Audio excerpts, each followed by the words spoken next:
The garage was a bit of a mess, and it was trying to do a number of things. It's trying to be a bit of a gym, it's trying to store stuff, it's trying to be a workspace, it's a utility room, and also not a particularly comfortable place to be. And so we decided to make a change.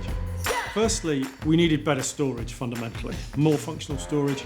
We needed a nicer place to be in terms of flooring and overall decoration. And also we needed the utility space, which is critical to us, to be revamped and boxed in and made to look a lot tidier than it was. We then actually discovered that they are not far from us, so we could go and see one of their mock-ups, if you like, in the showroom, which was great. And so some of the design changes we made from that came from visiting their location, and then pretty quickly they came in and started work. You know, the quality of work into very small details was really painstakingly done. And I think the whole function and flexibility of the shelving and the shelving solutions is really cleverly done. There isn't really anything you can't get from the catalogue they have, you know, it's endless almost.